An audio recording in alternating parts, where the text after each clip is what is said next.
Clinton Hayes sent his resignation email at 11:43 p.m. His 7-year-old son was burning with fever.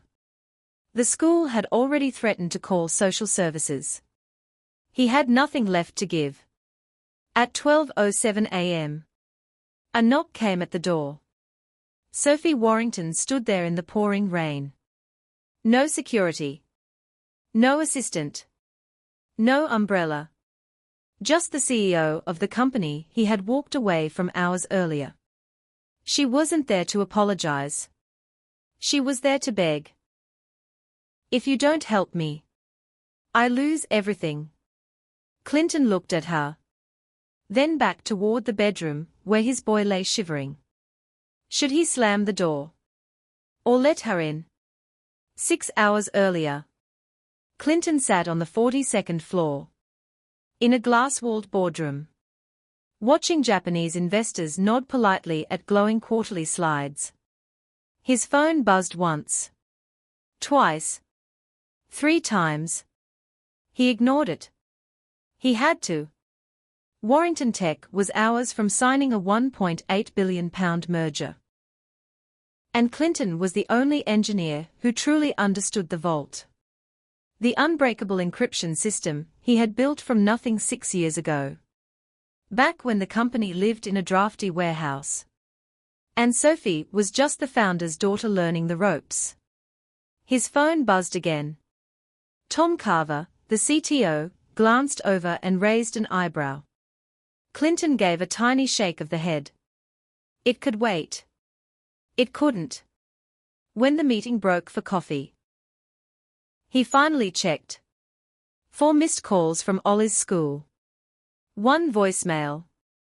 His stomach dropped before he pressed play. "Mr. Hayes, this is headteacher Reynolds. Ollie's temperature is 103.5. We've been trying to reach you for over an hour. If no one collects him in the next 30 minutes, we'll have no choice but to contact social services. This is the 2nd time this month." Clinton was already grabbing his coat. Tom appeared beside him. "Everything all right? My boy's sick. I have to go." Tom's face softened, or seemed to. "Go? I'll handle the Japanese team. Family first." Clinton wanted to believe him. He wanted to believe 6 years of loyalty meant something. He wanted to believe someone here understood what it was like to be a single black dad trying twice as hard just to be seen as equal. "Thank you," he said. And he ran. By the time he reached the school, Ollie was curled on a plastic cot in the nurse's room. Skin hot, breathing shallow. The headteacher stood nearby, arms folded, clipboard in hand. "Mr. Hayes. This is becoming a pattern. I was in a meeting. I came as fast as I could. You were 47 minutes late. Last month it was over an hour." She lowered her voice, but the words still cut. "We have a duty of care. If we see ongoing signs of inadequate supervision, we are obliged to report it." Clinton lifted Ollie without another word. There was nothing he could say that would change the story they'd already written about him. At home, he gave Ollie Calpol. Sat by the bed until the boy drifted into uneasy sleep. Then he opened his work email. 2 new messages. First from HR. "Following your early departure from today's critical meeting, we are formally noting concerns regarding your commitment. Further incidents may lead to disciplinary action." Second from the calendar system. "Mandatory all-hands meeting tomorrow, 7 a.m. No exceptions." Clinton stared at the screen. 6 years. 6 years of missed bedtimes. Missed school plays. Missed the last months of his wife Ellie's life. Because the project couldn't wait. He thought of Ellie's final night. Her hand weak in his. Her voice barely a whisper. "Don't let them convince you you're not enough, Clinton. You are enough. Always were. He opened a blank email. At 11:43 p.m. he hit send. No apologies. No jargon. Just truth. I gave this company 6 years. I built the vault from scratch. But your system has no space for a father who needs to be there when his son is sick. I will not sacrifice my child for your quarterly numbers. Effective immediately, I resign.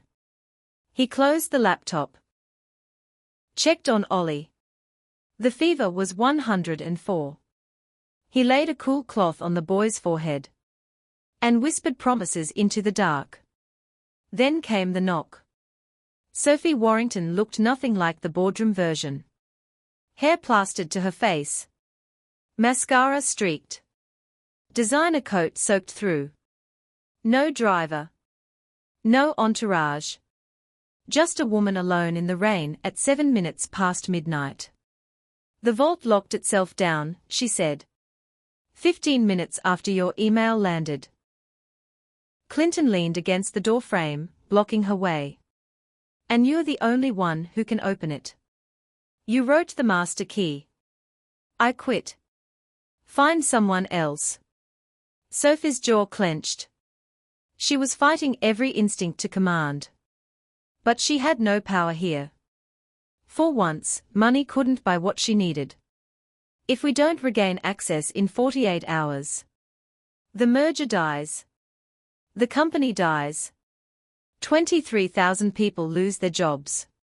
That sounds like your problem. She flinched. What do you want? She asked. Clinton looked straight at her. This woman who never learned his son's name. Who signed off on policies that punished parents for parenting. Who inherited an empire and never questioned if she deserved it. Do you even know why I walked away? She didn't answer. My son. His name is Ollie. He's 7. Right now he's in there with a 104 fever. Because I spent too many nights keeping your system safe. Instead of keeping him safe. And your company's answer was to threaten my job. Something flickered in Sophie's eyes. Something almost human. I didn't know. You never had to know. That's the problem. Rain filled the silence. Inside, Ollie coughed a wet, rattling sound that twisted Clinton's chest. I'll help you, he said finally. But on my terms. I work wherever my son is. If he needs hospital, I go to hospital. And you make it work. And when this is done, we are going to have a very different conversation. About how your company treats people. Sophie nodded. She had no choice. As Clinton turned to grab his laptop. His phone lit up. A text from Tom Carver. Heard you resigned. So sorry, mate. Hope all is okay. Let me know if you need anything. Clinton stared at the message. Tom was in the meeting when he left. HR warning came hours later. Resignation went only to HR and the calendar bot. So how did Tom already know about Ollie? He slipped the phone away. Said nothing. But suspicion had begun to harden. Let's go, he told Sophie. Clocks ticking. The Warrington Tech building was a ghost town at 2 a.m. Clinton carried Ollie through the lobby. The boy's head heavy on his shoulder. Still burning. Sophie walked ahead, heels clicking on marble that probably cost more than Clinton's flat. Security will need to verify you, she said, swiping her badge at the executive lift. I've worked here 6 years. You resigned 4 hours ago. She was right. His badge flashed red at the 42nd floor. Access denied. 6 years erased in the time it took our system to update. Sophie made a call. 20 minutes later, Tom Carver arrived. Hair messy, shirt half-tucked. The picture of a colleague rushing to help. Clinton. God, I'm so sorry about all this. His eyes moved to Ollie. Poor kid. Looks exhausted. He's got 104 fever. Let me get you set up in the executive suite. There's a sofa he can rest while you work. Tom tapped his phone. I'm restoring your access now. Should be live in 5 minutes. Clinton laid Ollie on the leather sofa. Covered him with his own jacket. The boy stirred but didn't wake. In the glow of city lights through floor-to-ceiling glass. He looked so small. He's beautiful, Tom said softly from the doorway. Looks just like Ellie. Clinton's blood turned to ice. He turned slowly. No one at the company spoke Ellie's name. Not since the funeral, where only 3 colleagues came. You knew my wife. Tom's expression barely shifted. I mean, I saw photos in your old office. Back before Open Plan took over. He smiled, but it didn't reach his eyes. Anyway, I'll let you work. Clock's ticking, right? He left before Clinton could answer. The vault interface loaded. Clinton ran diagnostics. Fingers moving on instinct after 6 years. Sophie sat across the table, watching, waiting. By 4 a.m., Clinton knew. It wasn't a hack, he said. Sophie leaned forward. What do you mean? The vault wasn't breached from outside. Someone triggered the dead man's switch from inside the network. The what? Clinton pulled up a diagram. When I built it, I added a failsafe. If it detected a catastrophic internal threat, it could lock everything down, total encryption, no access. Designed to stop corporate espionage. Someone triggered it manually. At 11:58 p.m. 15 minutes after my resignation email. The implication landed like a stone. Sophie understood instantly. They wanted it to look like you did it. Clinton nodded. Disgruntled employee quits in the middle of a crisis. Locks the company out of its own data. Perfect story. And if that employee is a black man who's been mistreated, I'm the ideal scapegoat. Who else knew about the switch? Clinton stared at the log files. At the device ID that triggered it. He knew the answer. But saying it aloud would change everything. Only 2 people. Me and Tom. Morning came too fast. By 6 a.m. Clinton had bypassed 2 of 7 encryption layers. But exhaustion made his hands shake. His mind kept drifting to Ollie, still sleeping on the sofa. At 7:15, the boy woke screaming. Clinton was at his side in seconds. Ollie's body went rigid. Eyes rolled back. Limbs jerked violently. A febrile seizure. Clinton had read about them. He had never seen one. He held his son, counted the seconds, prayed it would stop. 43 seconds. It felt like 43 years. Call 999, he shouted. Sophie was already dialing. The ambulance arrived in 12 minutes. Paramedics took Ollie on a stretcher. Clinton climbed in beside him, holding his small hand as they raced through morning traffic. He didn't look back at the building. The vault, the merger, £1.8 billion, none of it mattered. None of it had ever mattered. At the hospital, they rushed Ollie into resus. Clinton tried to follow. Family waiting area is down the corridor, sir. A doctor will be with you soon. He stood in the hallway alone. The double doors swung shut. And something inside him broke. He slid down the wall to the cold floor. For the first time since Ellie's funeral. He cried deep, racking sobs of a man who had held everything together too long. That was how Sophie found him. Still in last night's rain-soaked clothes. She looked at him, this powerful CEO, who had never seen vulnerability as anything but weakness. Then she sat on the floor beside him. Not too close. Not too far. Just there. My dad died 3 years ago, she said quietly. Heart attack at his desk. I was in Singapore closing a deal. By the time I landed, he was gone. Her voice stayed steady. But Clinton heard the cracks. I've spent every day since trying to prove I deserved what he built.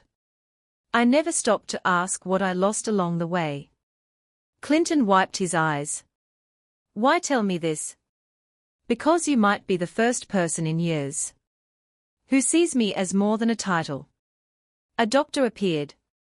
Ollie had a severe bacterial infection brewing for days. They'd started 4 antibiotics. He was stable, but not out of danger. Monitor for 24 to 48 hours. Clinton spent the next 6 hours at Ollie's bedside. Watching monitors, counting breaths. Sophie stayed 2 hours. Then left for what she called damage control. The damage was already done. By noon, the security crisis leaked to the press. Someone inside Warrington Tech had talked. Headlines screamed. Engineer quits amid major breach at Warrington Tech. Photos surfaced Sophie at Clinton's flat at midnight. The internet did what it does. Affair rumors. Bribes. Desperation. Clinton watched it all on his phone beside Ollie's bed. His inbox filled shock, support, gossip. Then another message from Tom. Clinton, this is getting ugly. Board meeting this afternoon. I'm doing everything I can to defend you. Stay strong, brother. Brother. The word made Clinton's stomach turn. Sophie called at 3 p.m. Voice strained. The board wants a scapegoat.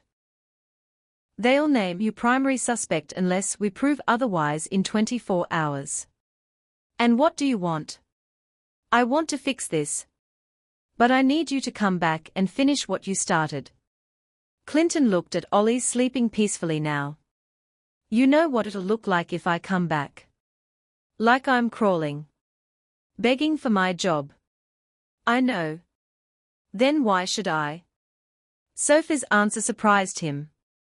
Because you're the only one who can prove you're innocent.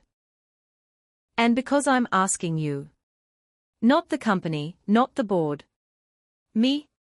It was the first time she spoke to him as an equal. He agreed to return that night after visiting hours.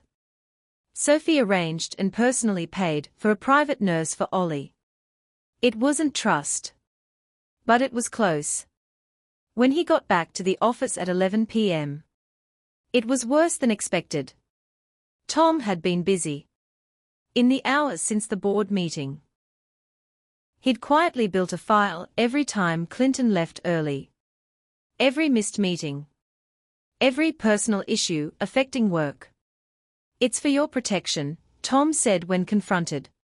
If we show you were overwhelmed, not yourself. Maybe they'll go easy. Go easy for something I didn't do. Tom's concern mask held. But something cold flickered behind his eyes. I'm just trying to help, Clinton. We all are. Clinton returned to the conference room. Dived back into the code. By 2 a.m. he found it. The device that triggered the dead man's switch. Not his laptop. Not his workstation. A device registered to the CTO's office. Tom's device. He saved the logs. Encrypted them. Sent copies to his personal email. A secure cloud. And an old contact, James Porter. Now with the Financial Crimes Unit at the NCA. At 3 a.m. his phone rang. Sophie. Voice flat. Defeated. The board made their decision. If this isn't resolved by tomorrow night, they'll announce you're under investigation. They'll fire me for mishandling it. Bring in an interim CEO. Let the merger die. And you're okay with that? No. But they gave me a choice. Sacrifice you, keep my job, maybe save the company. Or protect you and lose everything. Clinton felt the weight. He knew what most people in her position would choose. What are you going to do? Silence on the line. When Sophie spoke again, her voice was smaller. More human. I've spent my life becoming my father. Strategic, cold, willing to sacrifice anyone for the greater good. But tonight I looked in the mirror. And I didn't recognize myself. I don't want to become someone who destroys a good man. To save her own skin. So what does that mean? It means I won't sacrifice you, Clinton. Even if it costs me everything. Clinton sat alone in the conference room. Screens full of code and evidence. Outside, city lights blurred through exhaustion.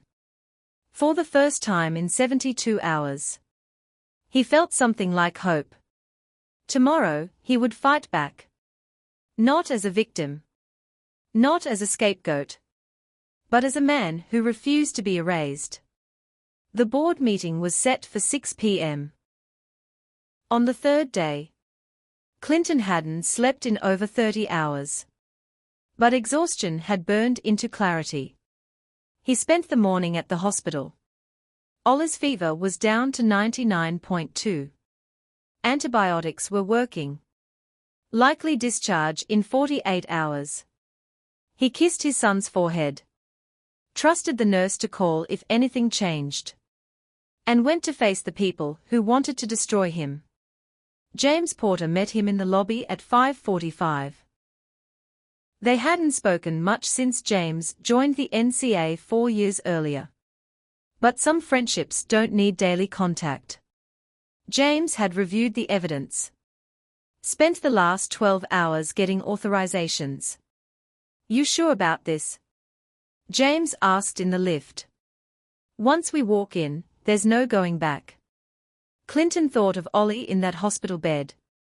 Of Ellie's voice telling him he was enough.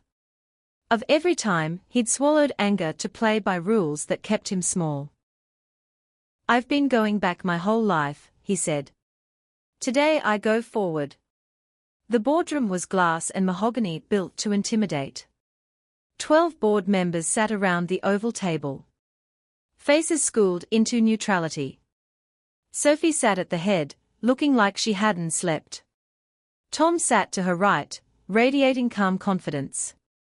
A man who believed he had already won. Mr. Hayes, the chairman, Richard Caldwell, said. We didn't expect you here. Given the circumstances, we assumed you'd let legal representation handle this. I don't have legal representation, Clinton said. But I brought something better.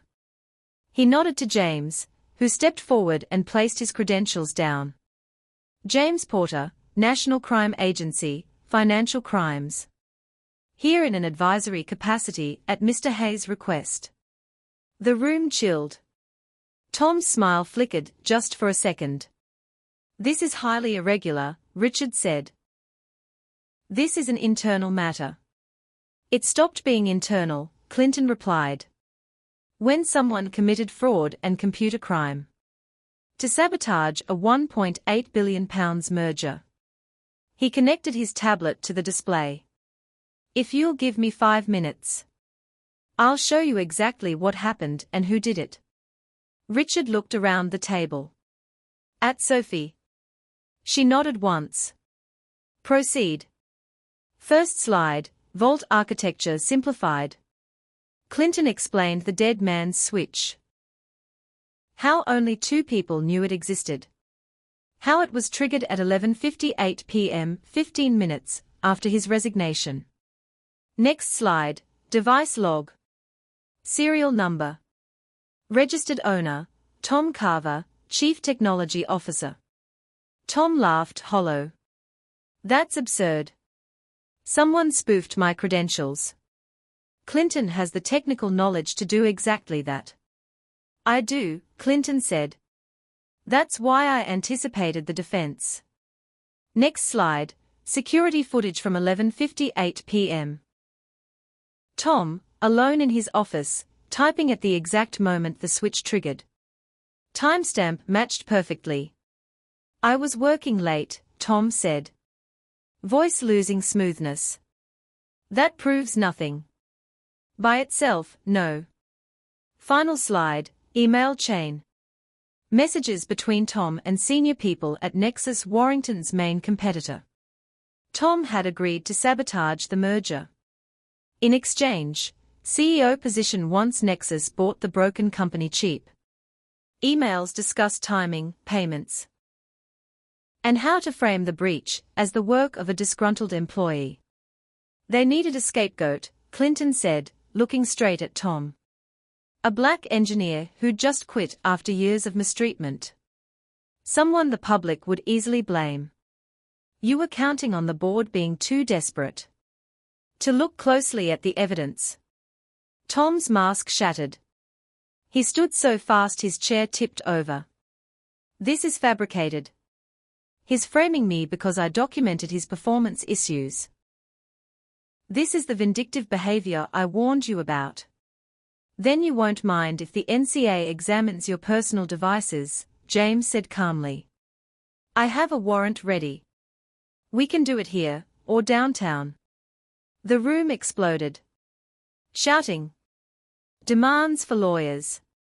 Through the chaos, Clinton watched Tom's face cycle through denial, rage, and finally the cold understanding of a man out of moves. Sophie stood. The room fell silent. Tom Carver, your employment with Warrington Tech is terminated, effective immediately. Security will escort you out. The board will cooperate fully with the NCA investigation. She turned to Richard. Unless anyone objects. No one did. As security led Tom to the door, he stopped beside Clinton. The friendly mask was gone. Something ugly remained. You should have just disappeared, he whispered. You had the chance to walk away. Clinton met his eyes. I have a son who's going to grow up knowing his father doesn't run from anything. After Tom was gone, the room felt lighter. Richard approached Clinton, expression somewhere between respect and reassessment. Mr. Hayes, the board owes you an apology and considerable compensation. I don't want your money. Clinton looked at Sophie. But there is something else. The meeting ran another hour. By the end, the merger would proceed. The Japanese partners, far from scared off, were impressed by the transparency. Clinton would return not as before, but as Vice President of Engineering, reporting directly to the CEO. More importantly, Sophie committed to a new family emergency policy, the first of its kind in the industry. No employee would ever again have to choose between their job and their child's health. Later that night, Clinton received a call from Sophie's lawyer. The social services inquiry was closed. The school received a letter from Warrington Tech's legal team, plus a personal note from Sophie. Clinton Hayes is one of our most valuable people. Any system that cannot accommodate a devoted father is a system that needs to change. Clinton hung up, sat beside his sleeping son. For the first time in 3 days, he let himself breathe.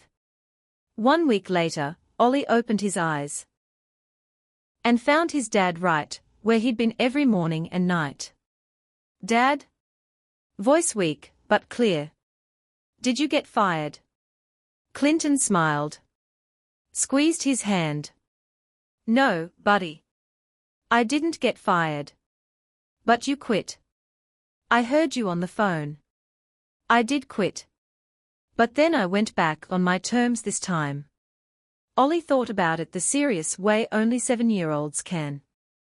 So, you won? Clinton felt something catch in his throat. He thought of Ellie. Of the promise he'd made.